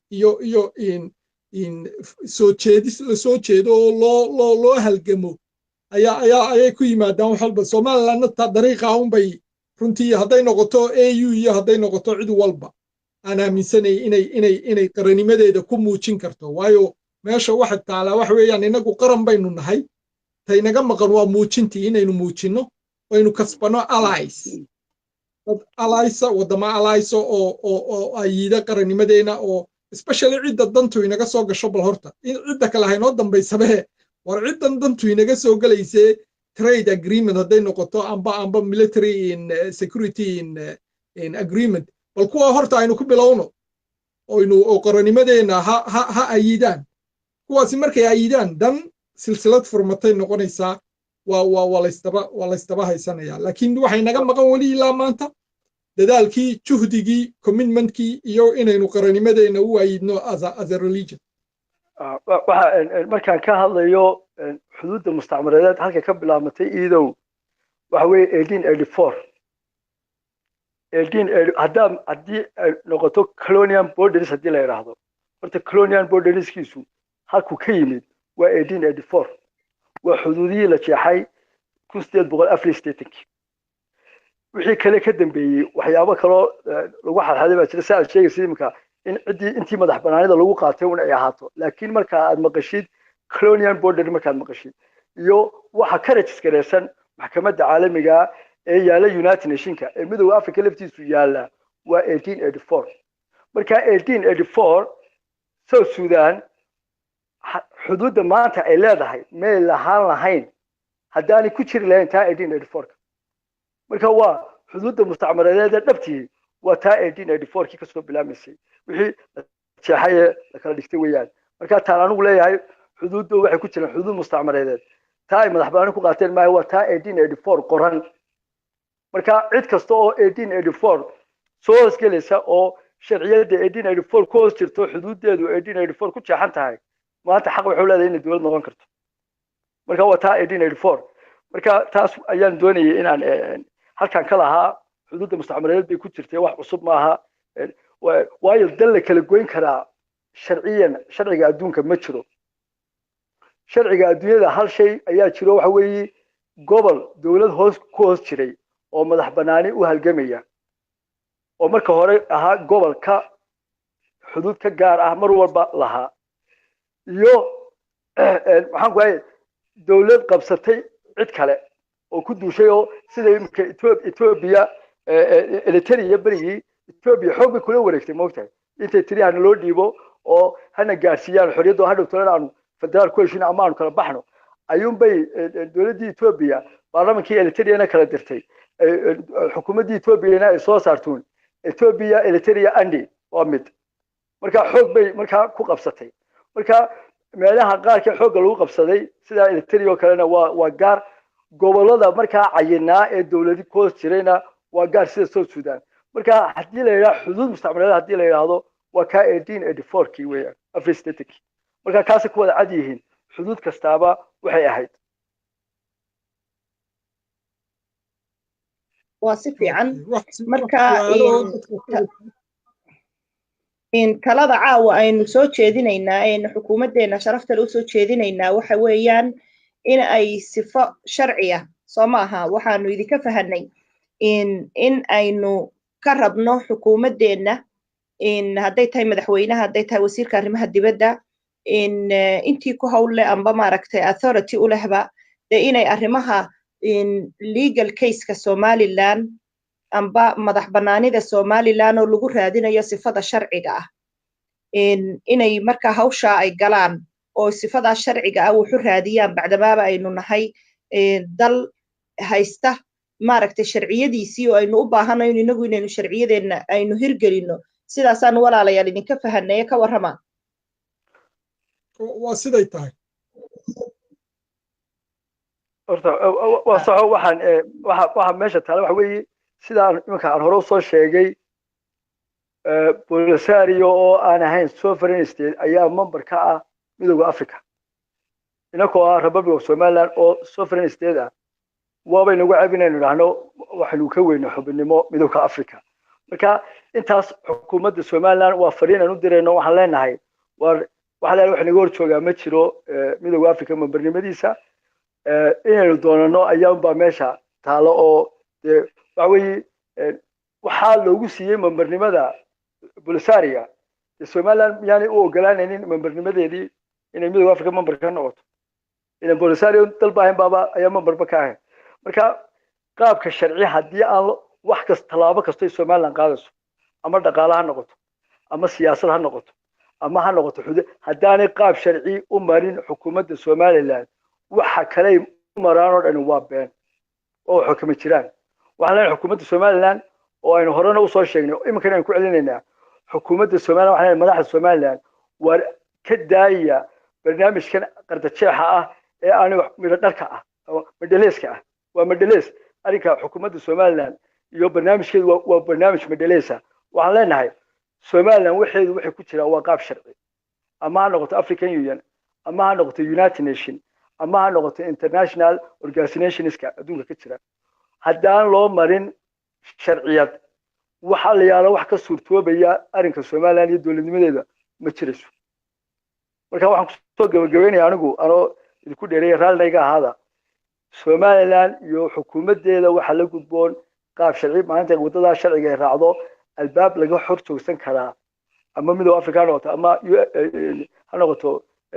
UN ha noqoto albaab laga hor joogsan karayaa ma jirayo haddii kale waxaan jiraynin urur goboleedaas waxa kama jirayaan waa la laalo marka sharciga haddii Somaliland la diido marka charterka UN-ku Somaliland madaxbannaanideedu waa cadeynaya charterka midowga Afrikana madaxbannaanida Somaliland waa cadeynaya labada charter ba madaxbannaanida Somaliland si cad oo aan muran ku jirin ayaa halka waxeeda u dhigeen marka waxa leeyahay charterada xukuumadda Somaliland charterka UN-ka iyo charterka midowga Afrika ha kula doodo midowga Afrika charterkiisa ha kula doodo United Nations charterkiisa ha kula doodo saasay madaxbannaanida Somaliland ay ku soo baxaysayo ay waa basid waxa la yiraahdo yani anu ma arko mushkilad la xalin kari waayo ma arko UN-kana waxaan kula doodi karnaa charterkiisa oo charterka UN-ku wuxuu si cad u cadeynaya madaxbannaanida Somaliland charterka midowga Afrikana wuxuu si cad u cadeynaya madaxbannaanida Somaliland marka waa basid waan urur kastaba charterkiisa ee xukuumadda Somaliland kula doodo haddaanay kareenin waxa weeye haynoo sheegaan waxaanu siin doonaa marka sida ay uga hawlgeli karaan laakiin waa basidba waa in charter urur kastaba charterkiisa ay kula doodo xukuumadda Somaliland wax kale oo wax ku heleynaa ma jirto iyo ictiraaf baynu waxa soo dhan waa been maya waxa weeyaan wixii tala iyo tusaale iyo wada shaqayn ahba ururku diyaar buu leeyahay inuu madaxdeena sharafta leh uu la shaqeeyo in taladana sidaynu mar walba u sheegno waa la isla leeyahay in nabigii iyo asxaabtiiba way tashan jireen in muslimiinta inta kale la tashan jireen in talada saasaynu insha Allah u wadaagi doonaa in qaab sharciyeedna waxa tahay fariinteenu ay tahay in wax walba aynu raadsanayno maanta oo ku saabsan madax bannaanideena inaynu qaab sharciyeed maaragtay u raadsano insha Allah ta'ala in su'aalo in iyo runtii dood dheer ayaa inaga hooseyso maaragtay xagga maaragtay in comments-ka in amba ka socota in laakiin waxa weeyaan waxa ku qoran imika 530 comments yani waa qiyaasan kartaa numberkaas siduu badan yahay marka de kulli wax badan kama taataaban karno waxaan isku dayayaa bal inaan su'aal iyo laba haday jiraanba su'aalo aan ka soo qabto waayo waxaan moodaa dood iyo marmarka qaar xitaa aflagaado inay ka socoto in dadka qaar in waxaan walaal idinku bogaadinayaa mar walba dooda siyaasigiihi in horta anagu Somaliland dood inay gasho ugumaan kala gelin waayo de arrin maaragtay cadceedaas oo aad u jeedaa aad arkaysaa dood ma geli karto Somaliland waaqaca iyo dhulka xaqiiqada taalana waynu ognahay caalamka oo dhamina wuxuu kula dhaqmaa inay dawlad madax bannaan tahay in sharciyadeedan iyo waxaanu ma garanaysaa ka hadlaynaayo qodobana oo wax wada reference leh oo xaqaa'iq ah in marka dadka aflagaadada wada halkaasaan maaragtay uga yani ugaga jawaabay hadal maaragtay yani in good in walaal iidow waxaan isku dayi doonaa Cabdullaahi uu ka dhacaan malaynaya iidow سعيد بان كودا سوري سعيد بان كودا walaal ha in waxaan isku dayi doonaa walaal inaan bal wax su'aala ka dhex raadiyo oo muhiima oo aynu soo qabsanno intaynaan barnaamijka ka bixin. Waxaan arkayay inan baa Axmed Cadde inan la yidhaahbaa mar ishu igaga dhacday hadal uu soo qoray oo comments ah. Wuxuu yidhi inankaasi iminka hadalkaasi uu gudbay oo ma arkayo, laakiin waan xasuustaayo. Wuxuu yidhi hawadiinnii halkeebaa kaga warramaysaan buu yidhi walaal. Marka inanka maxaynu ugu jawaabnaa? hawadeennii halkeebaynu kaga warramaynaa? program gaar ayaynu soo wadnay oo ku saabsan xuduudda badda iyo dhulka iyo hawadaba ah. intaasaan u malaynayaa. Somaha walaal, maxaad ku odhan lahayd Iidow? may waa sidaayo kolley siduu su-aasha u dhigayna waxay u egtay inaanu reer Somaliland ahayn, waayo hawadiini ka warrama buu yidhi. mid baan ka odhanayaana dadka aflagaadada wadaa amba dee commentsyada kusoo qoraya aflagaadada ah. sideedaba waxaan jira horta jinka dadku galo marka quraanka lagu akhriyo waa ka ooya,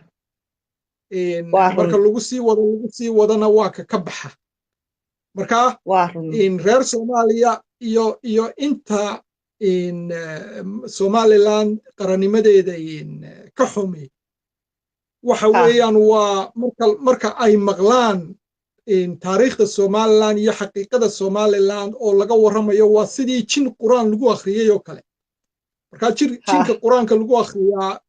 response-kiisa amba effect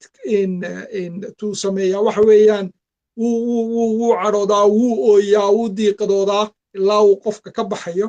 marka iyaguna waxay miciinsadaanoo ay markaa ka dhigtaan waxay cuskadaan wacay aflagaado iyo inay yidhaahaan been. marka waxaan leeyahay reer Soomaaliya iyo inta magaca Somaliland ka gubtaa,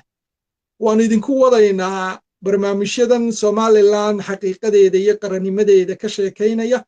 ilaa intay idinka baxayso nacaybka Somaliland uu idinka baxayo oo uu maxay ahayd xaqiiqada Somaliland aad face garaynaysaan. waana imanaysaa wallahi maalin bay imanaysaa oo aad ayidaysaan Somaliland qaranimadeeda oo sandulley idinku tahay. Cali Senya sameeyey hees dhowaan, mar hore wuxuu sameeyey inaad xasuusataan mooye hees la yidhaaho maxaa lagu diidan yahay dadkaygu haddii ay tashadeen, oo markaa uu yacni yacni garnaqsi uu wado. uu leeyahay qacalkuba digada maxay way kala rogtaan. heestii si fiican uma xasuustee midhaheeda ay ku jirtay qacalkiyo dadku digada yacni dadka meel wada degan haddii ay idhaan digaday kala rogtaanoo waxbay kala gurtaan. maxaa dalkayga lagu diidan yahay? anaa jecel Soomaaliya iyo inay hagaagto, inay Jabuuti jecel. mid heestaa uu dhowr sano ka hor sameeyey. dhowaan Cali Senya wuxuu sameeyey hees la yidhaaho sandullaad ku aqbali. waxa lala garnaqsadaa oo gar loo sheegtaayo gar walaaltinimo loo sheegtaa ciddii gari gasho. reer Soomaaliya gari ma gasho. reer Soomaaliya 1960kii laga bilaabay ilaa maanta khiyaamo ayay la daba taagan yihiin. nasiib daro waxa ah madaxdeena khiyaamadaa weli daba socoteele wada hadal baanu diyaar u nahay. reer Soomaaliya in lala hadlo ma istaahilaan, in lala garnaqsado ma istaahilaan, in sharciyadda Somaliland sanka lagaga tolo ayay istaahilaan. waxaana rajaynayaa maalin inuu yimaado Somaliland madaxweyne sharciyaddaa sanka kaga tola oo maxay ahayd ay u sujuudaan insha Allah. ilaahay baa loo sujuudaa walaal. waan kula fahmay ujeedadaada. waxa weeyaan inan baa inoo soo diray su'aal. wuxuu yidhi waa Malik Ismaaciil oo jooga Imaaraadka. wuxuu yidhi walaal soota lagu qasbay buu yidhi inay Soomaaliya isla hadlaan shirkii London buu yidhi calaamad su'aal. marka sharciyadda Somaliland iyo waxaa markii laga hadlay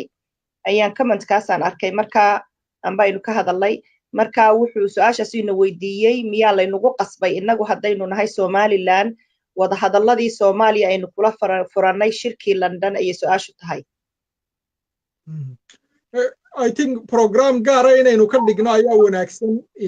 maadaama waqti badanna imika ku jirnay wada hadalka laakiin si kooban waxaan ugu jawaabayaa in leeyahay cid ina khasbi kartaa ma jirto cid inagu khasabtay inaynu Soomaaliya la hadalnaa ma jirto I believe oo aan factskeediina hayo xaqiiqadeediina hayo xaggeena ayay ka timid wada hadalku sideedaba siyaasiyiinta reer Somaliland especially kuwa xisbigii ururkii SNM ka soo jeeda waxay believe garaysnaayeen gebigoodu in Soomaaliya lala hadlo kadib markii uu Siiraayo kursiga yimid tiibaa la hirgeliyey innagaa dalbanay Ingiriiskuna way inoogu qoray Ingiriisku wuxuu inoo sameeyey favor buu inoo sameeyey markaa wada hadalkii wuxuu inooga dhigay wada hadal ka adduunka laba daloo kala baxaya ku wada hadalaan mediation buu inoo sameeyey tii intaynu ka tagnay bay waxaynu dooranay inaynu bilaa mediation kula hadalno waxaynu qolkii lagu wada hadlayay ka saarnay saddexdii qof ee midna Ingiriiska matalayay midna Norway midna EU-da kadib wada hadalkiiba London baynu ka kaxaynay oo Soomaaliya ka dambeysay ku qancisay madaxdeedii wada hadalka ku jiray halku ku dambeeyayna waynu ognaho waqti dheer bay naga qaadanaysaa halka haddaynu ka waranno wada hadal laynagu khasbay ma jiro aanu I believe sidan wadkayga hubaan u hubaa inaan wada hadalka Soomaaliya aanu qarannimada Somaliland ku xidhnayn qofka aaminsan taasina waa qof Somaliland qarannimadeeda nusqaaminaya xaqiiqatan ee dawladda Somaliland sida aanu imika ka warramaynay sharciyadeeda hoos u eegto sharciyadeeda ha ku doodo haddii lala hadlayo Soomaaliyana platform adduunku in xaadir ka yahay ha lagula hadlo and with conditions Soomaaliya horta ha ayido oo ha ogolaato in 1960kii kowdii July laba dal ma aha laba gobol laba dal oo midna la yiraahdo Somaliland state midna la yiraahdo Somalia Republic inay isku biireen oo ay samaysteen the Somali Republic maanta labada dal ee wada hadlaya amba labada qaybood ee wada hadlayaan ay yihiin labada dal ee isku biiray kowdii July 1960kii haddii aanay taa ayidin waxay khaayimayaan madaxda Somaliland hadday condition la'aanta ku hor fadhiistaan Soomaaliya dastuurka Somaliland bay meel kaga dhacayaan oo horena ugaga dhaceen Somaliland bay nusqaaminayaan qarannimo Somaliland bayna rabin qarannimo si loo maareeyayna ogeyn marka aanu waxaan oran lahaa Soomaaliya wada hadalkeeda yaan lagu waqtiga la iskaga luminine sharciyada dastuurka Somaliland ha lagaga shaqaysiiyo reference-ka sharciyadeed ay Somaliland leedahayna ha la isticmaalo hadda waa saxiix halka wada hadaladan ka yar ka bixinaya comment waxa weeye Malik Ismaaciil wuu mahadsan yahay Malik aad buu mahadsan yahay su'aasha horta Somaliland iyo Soomaaliya ma wada hadli karaanba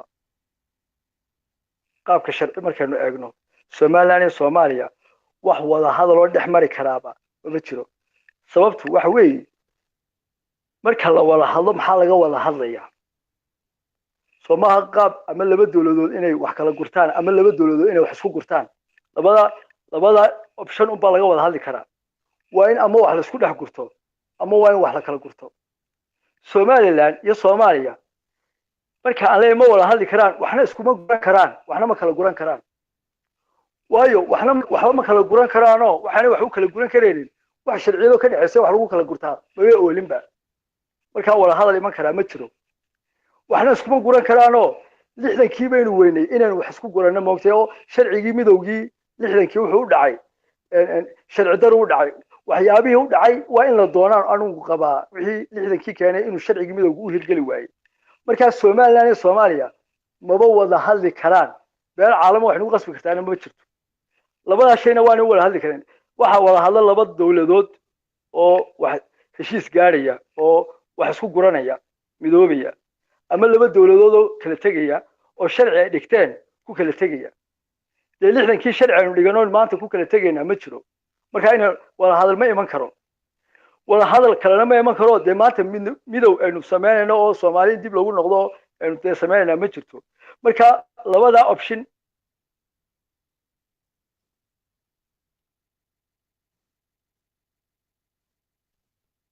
سعيد وانكم مقلينا ولا لا يكبح سعيد waxaan u malaynayaa uu ka go'ay xagga waa cillad baa jirta siciida walaala ka baxo ku soo noqo fadlan waa xaggaaga cillad weeye siciidow ka bax walaalo ku soo noqo waan ka saarayaa walaal okay I think uu dhameeyo xaggii uu qodobka wada hadalka sharciyadeedii uu dhigay oo markii horeba sharci iskulamay joogin oo sharci maanta ay ku kala hadlaanay wax ku kala gurtaana dabcan ma yaalo miiska weeyaan ujeedadeedu waxaan jecelahay programka inaynu halkaa ku khatimno walaal haddii aanu wax kale oo aad ku daraysaa una jirin siciidna waxaan filayaa wuu soo noqday siciidna waan kusoo celinayaa shaashadda haddii aad rabtaan su-aal kale aynu qaadanno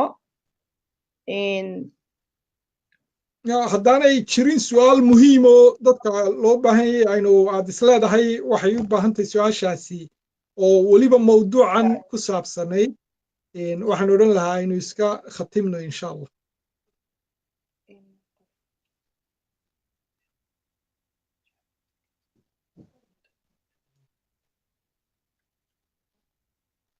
inan baa runtii talooyin qiimo leh soo qoray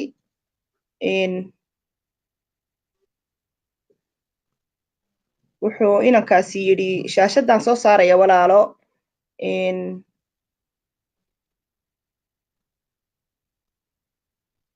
ma arkaysa walaalo hadalka aan shaashadda soo saarnay imika mayanu ma arko weli wuxuu yidhi walaalo yidhi waan idin salaamayaa waxa habboon in dadka la baro buu yidhi wadaniyadda dalka oo ah buu yidhi mid waajiba aniga laftigaydu si fiican uma arkayo in qofka uu jeclaado oo uu ilaashado oo uu jeclo dalkiisa iyo dadkiisaba yani waxa uu inagu bogaadinaya waxyaaba talooyinka ah runtii talooyinkaasi walaal waa talooyinka programkuba amba programka yaan odhanina ururkuba wuxuu u taagan yahay walaalo wuxuu yidhi danta guud uu ka doorbido midda gaarka ah buu yidhi si fiican umooda arkayo qoraalkuna wuu fara badan yahay waanu yaryar yahay runtii laakiin waxaan walaalkay u sheegayaa talooyinkaasi inay yihiin talooyinka amba ururkan asaaskiisa amba waxa uu u taagan yahay ururkaniba inay tahay wadaninimada yani shucuubta caalamku waxa ay ku dhisan yihiin shicib walba dal walba shicibkiisa oo lexejeclo ugu yeeshaa dalkiisa waxa weeyaan dareenkan fitriga ee ilaahay nagu abuuray ee ah dal jacaylka amba wadaninimada marka dareenkaasi inuu inagaga sarreeyo dareen walba oo kale oo yani ay noqoto waxa aynu ku midoobayno ee aynu dalkeenna lexejeclo ugu yeelanayno ee aynu hagar la'aan maaragtay dalkeenna ugu shaqaynayno weeyaanba sababta aynu ururkan u asaasanay waad ku mahadsantahay waxaanan kaa rajaynayaa ama kaa codsanayaa si xushmo leh inaad nala soo xidhiidhid walaalo waayo dadka fikirkaasi ku jiro waa dadka ururka u baahan yahay insha allah inay nala shaqeeyaan oo maaragtay fikirka aynu dadka muwaadiniinta dalkeena aynu usii fidino walaal iidow siciid ma arkaysaa aniga xaggayga uu ka madowday shaashadda maaragtay xagga sawirkiisa way ka madowday laakiin siciidow mana maqlaysaa walaalo si fiican muna si fiican good masha allah طيب walaalo su'aaluhu runtii qoraalkoodu aad buu yaryariyo si fiican uma arkayo waanay fara badan yihiin su'aalana ma aha ma wada aha qaar baa comment ah qaar baa maaragtay oo isku jiraan runtii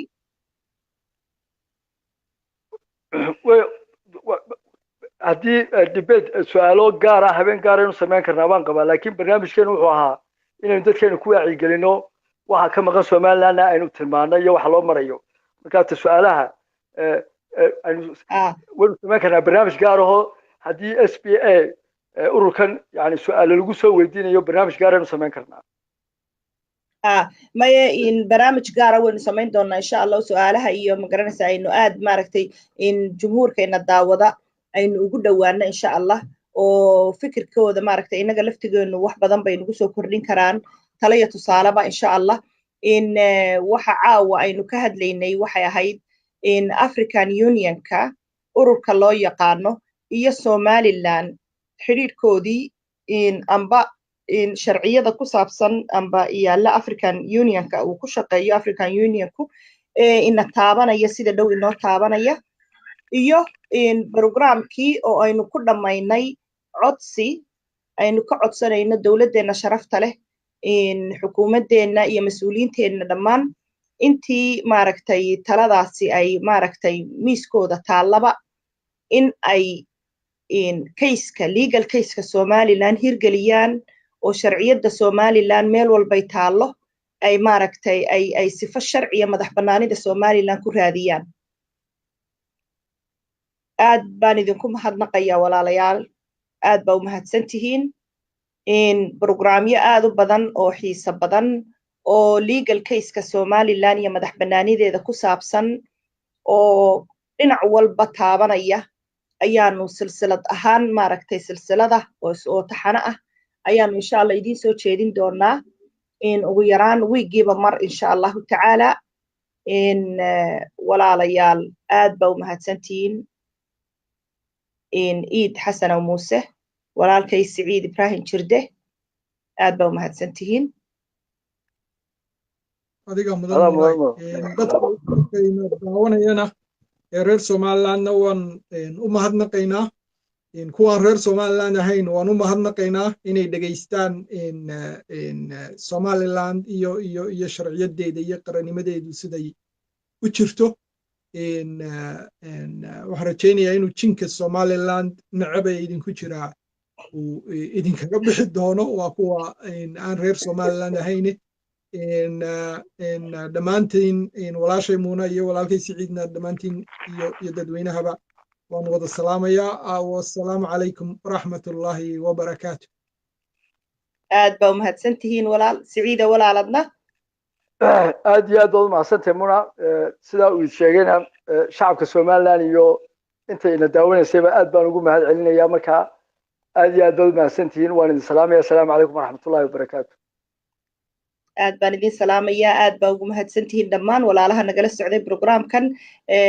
waxa insha allah in kulanti dambe aynu rajaynaynaa biidin illaahi tacaala iyo barnaamijyo sidan u xiiso badan oo ku saabsan mar walba madax bannaanida iyo wanaagga Somaliland insha allahu tacaala aad baa u mahadsantihiin wassalaamu calaykum waraxmatullaahi tacaala wabarakaatuh